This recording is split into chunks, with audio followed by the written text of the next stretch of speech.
क्या आईवीएफ में twin pregnancies के चांस बढ़ते हैं, और अगर बढ़ते हैं तो वो क्यों बढ़ते हैं? तो ट्विन प्रेगनेंसी जो है वो आईवीएफ में चांसेस बढ़ सकते हैं अगर हम मल्टीपल एम्ब्रियो ट्रांसफर, मतलब एक बार में एक से ज्यादा एम्ब्रियोज अगर हम ट्रांसफर कर रहे हैं तो ट्विन प्रेगनेंसी या मल्टीपल प्रेगनेंसी के चांसेस बढ़ सकते हैं। नॉर्मल या नेचुरल जब प्रेगनेंसी आता है तो ट्विन प्रेगनेंसी के चांसेस 1 to 6% रहते हैं। अगर हम लोग आईवीएफ में मल्टीपल एम्ब्रियोज ट्रांसफर कर रहे हैं तो ये चांसेस 25% तक बढ़ सकते हैं। तो अब देखते हैं कि ये चांसेस क्यों बढ़ते हैं। अगर हम आईवीएफ के बारे में बात करेंगे तो आईवीएफ का जो सक्सेस रेट है वो हमारे एम्ब्रियोज के ऊपर और यूट्रस के ऊपर यानी कि गर्भाशय के ऊपर निर्भर करता है। एम्ब्रियो क्वालिटी अगर अच्छा है तो सिंगल एम्ब्रियो ट्रांसफर करने पे भी, और अगर यूट्रस का लाइनिंग अच्छा है तो चांसेस जो है वो 50 to 60% तक रह सकते हैं। वही चांसेस अगर हम इंक्रीज करना चाहते हैं तो हम 2 embryos at a time transfer कर सकते हैं। तो जब हम सिंगल एम्ब्रियो डालेंगे तो जितने चांसेस है उससे अगर हम 2 एम्ब्रियोज ट्रांसफर करते हैं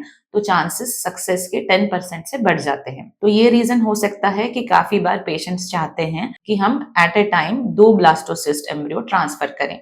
तो अगर हम 2 एम्ब्रियो ब्लास्टोसिस्ट स्टेज के ट्रांसफर करते हैं तो 10% से चांसेस जरूर बढ़ जाते हैं। जिनको पॉजिटिव रिजल्ट आया उसमें से हो सकता है 30 to 40% पेशेंट्स को ट्विन प्रेगनेंसी आ सकता है।